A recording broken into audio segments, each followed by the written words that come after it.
नमस्कार, जोहार। मैं संजय और आप देख रहे हैं न्यूज झारखंड। चलिए जानते हैं सुबह से लेकर शाम तक की तमाम बड़ी खबरों को। अगली बड़ी खबर की बात करें तो पूर्व राष्ट्रपति डॉक्टर राजेंद्र प्रसाद की 137वीं जयंती सीएम हेमंत सोरेन ने दी श्रद्धांजलि।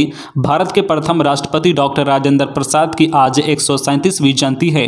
डॉक्टर राजेंद्र प्रसाद भारत के प्रथम राष्ट्रपति और महान स्वतंत्रता सेनानी थे। वो भारतीय स्वाधीनता आंदोलन के प्रमुख नेताओं में से एक थे और उन्होंने भारतीय राष्ट्रीय कांग्रेस के अध्यक्ष के रूप में भी प्रमुख भूमिका निभाई थी। डॉक्टर राजेंद्र प्रसाद ने भारतीय संविधान के निर्माण में भी अपना महत्वपूर्ण योगदान दिया था। 1950 में संविधान सभा की आखिरी बैठक में वे राष्ट्रपति चुने गए थे और 26 जनवरी 1950 से 13 मई 1962 तक देश के पहले राष्ट्रपति रहे। भारत के प्रथम राष्ट्रपति डॉक्टर राजेंद्र प्रसाद की 137वीं जयंती के अवसर पर झारखंड के राज्यपाल रमेश बैस और मुख्यमंत्री हेमंत सोरेन ने श्रद्धांजलि दी। सीएम हेमंत सोरेन ने ट्वीट कर कहा है कि देश के प्रथम राष्ट्रपति और महान स्वतंत्रता सेनानी भारत रत्न डॉक्टर राजेंद्र प्रसाद जी की जयंती पर सत सत नमन। अगली बड़ी खबर की बात करें तो चक्रवाती तूफान जवाद का झारखंड में पड़ेगा असर। झारखंड के इन जिलों में 4 व 5 को होगी बारिश, ठंड बढ़ेगी। बंगाल की खाड़ी में निम्न दबाव होने के कारण चक्रवाती तूफान बन रहा है। सऊदी अरब ने इस तूफान का नाम जवाद दिया है। जवाद 4 दिसंबर यानी कल शनिवार की सुबह 4 बजे आंध्र प्रदेश व दक्षिण ओडिशा के तट से 90 से 100 किलोमीटर प्रति घंटे की रफ्तार से टकराने की उम्मीद जताई गई है। इसका असर झारखंड पर भी पड़ेगा। झारखंड के कई हिस्सों में 4 व 5 दिसंबर को ठंडी हवा के साथ बारिश होगी। इसमें रांची, गुमला, खूंटी, सिमडेगा, पश्चिमी सिंहभूम, रामगढ़, बोकारो, धनबाद सहित अन्य जिलों में बारिश होने की संभावना है। मौसम वैज्ञानिक डॉक्टर अभिषेक आनंद के अनुसार निम्न दबाव का क्षेत्र बनने से झारखंड में दक्षिण हिस्सों में आज यानी 3 दिसंबर की शाम से ही बादल छाने लगे हैं, जबकि कुछ हिस्सों में देर शाम तक बारिश होने की संभावना है। भारतीय मौसम विभाग की ओर से ओडिशा, पश्चिम बंगाल सहित देश के कई हिस्सों में रेड अलर्ट जारी किया गया है। 6 दिसंबर को मौसम साफ रहेगा। 7 दिसंबर से ठंड में वृद्धि होगी। 7 व 8 दिसंबर को कुहासा छाया रहेगा। अगली बड़ी खबर की बात करें तो कर्नाटक में मिले ओमिक्रॉन के 2 मरीज। सरकार ने कहा भीड़ से बचे। कोरोना वायरस का नया चिंताजनक वेरिएंट ओमिक्रॉन भारत भी पहुंच गया है।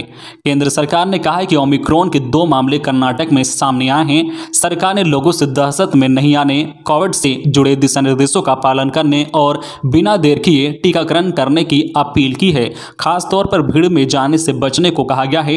अब तक दुनिया के 29 देशों में ओमिक्रॉन वेरिएंट के 373 मामले सामने आए हैं और भारत स्थिति पर नजर रखे हुए हैं। संयुक्त स्वास्थ्य सचिव लव अग्रवाल ने बताया है कि 2 मरीजों में एक दक्षिण अफ्रीकी नागरिक है, जबकि दूसरा बेंगलुरु का एक डॉक्टर है। अगली बड़ी खबर की बात करें तो सुरक्षा पुख्ता करने का निर्देश। नक्सलियों का 2 से 8 दिसंबर तक विरोध दिवस, अलर्ट रहने का निर्देश। नक्सलियों के 2 से 8 दिसंबर तक चलने वाले people's liberation guerrilla army PLGA सप्ताह को लेकर पुलिस मुख्यालय ने सभी जिलों को अलर्ट जारी किया है। राष्ट्रीय राजमार्गों पर गश्ती बढ़ाई गई है। नक्सल प्रभावित क्षेत्रों में पुलिस ने अभियान तेज कर दिया है। पुलिस मुख्यालय ने निर्देश दिया है कि नक्सली बंद के दौरान रेलवे को नुकसान पहुंचाने की कोशिश की जा सकती है। पिछले दिनों भारत बंद के दौरान भी कुछ स्थानों पर नक्सलियों ने रेलवे ट्रैक को उड़ा दिया था। जंगलों में तैनात जवानों को भी सतर्क रहने और पुलिस पिकेट की सुरक्षा पुख्ता करने का निर्देश दिया है। आशंका जताई गई है कि इस सप्ताह के दौरान नक्सली किसी बड़ी घटना को अंजाम दे सकते हैं। अगली बड़ी खबर की बात करें तो जोखिम वाले देश से लौटे हैं 127 यात्री, सभी की हो रही है पहचान। कर्नाटक में कोरोना के नए वेरिएंट ओमिक्रॉन मिलने से राज्य सरकार की भी चिंता बढ़ गई है। यह चिंता इसलिए है क्योंकि पिछले माह 127 यात्री दक्षिण अफ्रीका सहित 12 अति जोखिम वाले देशों से झारखंड लौटे हैं। भारत सरकार से इन यात्रियों की सूची मिलने के बाद राज्य सरकार ने उन्हें खोजकर RT-PCR जांच कराने के निर्देश संबंधित जिलों के उपायुक्तों को दिए हैं। RT-PCR में पॉजिटिव आने पर सैंपल की जीनोम सीक्वेंसिंग कराई जाएगी ताकि यह पता चल सके कि संबंधित वायरस ओमिक्रॉन तो नहीं है। इधर राज्य में ओमिक्रॉन की पहचान को लेकर पर्याप्त व्यवस्था नहीं है। अभी तक यहां जीनोम सीक्वेंसिंग मशीन नहीं लग सकी है, जिस कारण सैंपल भुवनेश्वर स्थित लैब भेजने की मजबूरी बनी हुई है।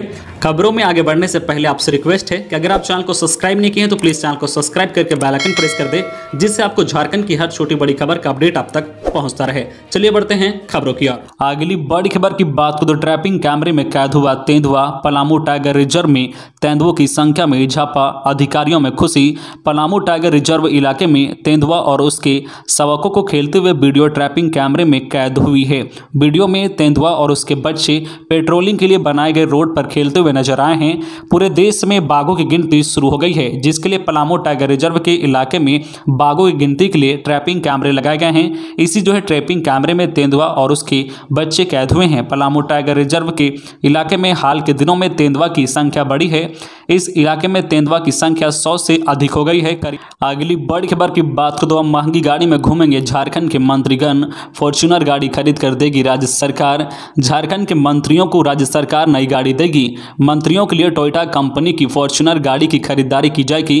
मंत्रिमंडल समन्वय विभाग 11 मंत्रियों को फॉर्च्यूनर देगा। इस पर लगभग 3 करोड़ रुपए खर्च किए जाएंगे। गाड़ियों की खरीदारी की प्रक्रिया अंतिम चरण में है। दिसंबर में ही मंत्री नए फॉर्च्यूनर की सवारी करेंगे। मंत्रियों के अलावा राज्यपाल और मुख्यमंत्री के लिए भी नई गाड़ी खरीदी जाएगी। हालांकि गाड़ियों का मॉडल अब तक तय नहीं हुआ है, लेकिन यह तय है कि राज्यपाल और मुख्यमंत्री के लिए खरीदी जाने वाली गाड़ियां सीडान सेगमेंट की ही होगी।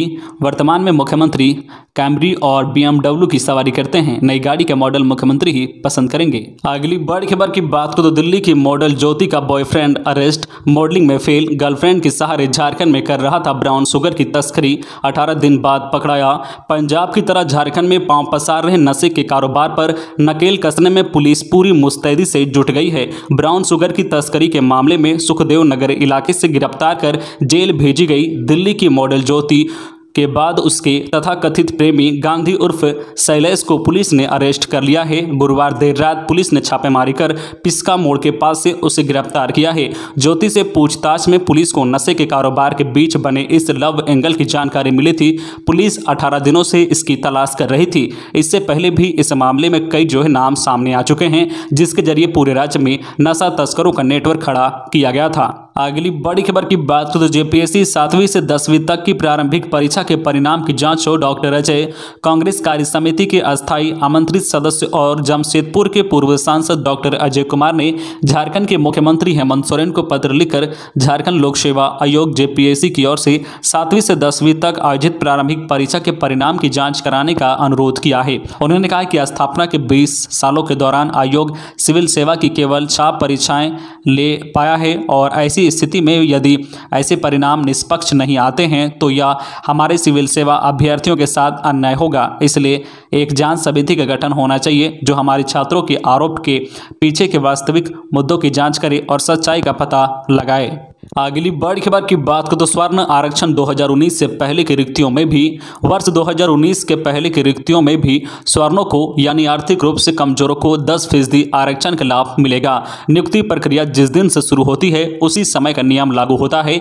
झारखंड में सहायक अभियंताओं की 2015 से 2018 तक की नियुक्तियों में स्वर्ण आरक्षण पाने के हकदार हैं। सुप्रीम कोर्ट ने कल यह महत्वपूर्ण फैसला दिया है। जस्टिस KM जोसेफ और जस्टिस PS नरसिम्हा की अदालत ने झारखंड हाईकोर्ट के उस आदेश को सही बताया है जिसमें वर्ष 2015 से 2017 तक की रिक्तियों में स्वर्णों को आरक्षण दिया जा रहा है। शीर्ष अदालत ने कहा है कि इस आदेश का व्यापक असर पड़ेगा, इसलिए सुनवाई में हर पहलू पर व्यापक गौर किया गया है। इसके साथ ही अदालत ने हाईकोर्ट के आदेश की चुनौती देने वाली उत्तम कुमार उपाध्याय की SLP खारिज कर दी।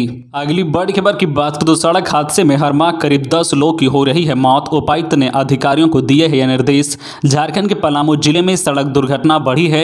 आंकड़ों पर गौर करें तो अगस्त से अक्टूबर महीने में सड़क दुर्घटना में 30 लोग की मौत हुई है, यानी हर माह सड़क दुर्घटना में 10 लोग की मौत हो रही है। बढ़ती सड़क दुर्घटनाओं को कम करने के लिए प्रशासनिक स्तर पर काम शुरू कर दिया गया है। पलामू के उपायुक्त शशि रंजन की अध्यक्षता में पिछले दिनों हुई सड़क सुरक्षा समिति की बैठक में कई निर्देश दिए गए हैं। उन्होंने DTO को निर्देश दिया है कि जो यातायात नियमों का उल्लंघन करे उनका लाइसेंस निरस्त करें। पलामू DC ने कहा कि वैसे मार्ग जहां अक्सर दुर्घटनाएं होती है वैसे दुर्घटना स्थल पर एम्बुलेंस व नजदीकी अस्पताल की जानकारी लोगों को उपलब्ध कराई जाए ताकि घायलों का तत्काल इलाज शुरू हो सके। ऐसा देखा गया है कि ज़्यादातर मामलों में नशा कर वाहन चलाने का मामला सामने आता है। सड़क के किनारे जो ढाबे चल रहे हैं उसमें अवैध रूप से शराब की बिक्री ना हो उसे उत्पाद अधीक्षक सुनिश्चित करे। अगली बड़ी खबर की बात करें तो मुख्य सचिव ने नियुक्तियों के लिए विभाग से रिक्त पदों का मांगा ब्यौरा। मुख्य सचिव सुखदेव सिंह ने सभी विभागों को रिक्त पदों पर नियुक्ति के लिए अधियाचना भेजने का निर्देश दिया है। उन्होंने संशोधित नियमावली के तहत अधियाचना कार्मिक विभाग को देने को कहा है। इसे लेकर उन्होंने सभी विभागों के अपर मुख्य सचिव प्रधान सचिव, सचिव और विभागाध्यक्षों को पत्र लिखा है। उन्होंने लिखा है कि झारखंड कर्मचारी चयन आयोग द्वारा आयोजित की जाने वाली परीक्षा को लेकर नियमावली में संशोधन किया गया है। तकनीकी योग्यता वाले पद पर भी नियुक्ति के लिए परीक्षा संचालन नियमावली में हाल में ही संशोधन हुआ है। सभी विभागों से संबंधित मौजूदा नियुक्ति सेवा शर्त नियमावली में संशोधन का निर्देश दिया गया था। संशोधित नियमावली को देखते हुए 15 दिनों में अधियाचना भेजने को कहा गया है। तो ये थी आज की झारखंड की टॉप बड़ी खबरें। इसी तरह झारखंड की हर छोटी बड़ी खबर देखने के लिए आप हमारे चैनल न्यूज झारखंड चैनल को सब्सक्राइब करके बेल आइकन प्रेस कर दीजिए, जिससे आपको झारखंड की हर छोटी बड़ी खबर का अपडेट आप तक पहुंचता रहे। तो आज के लिए बस इतना ही, हमें दीजिए इजाजत, फिर मिलते हैं नेक्स्ट न्यूज में।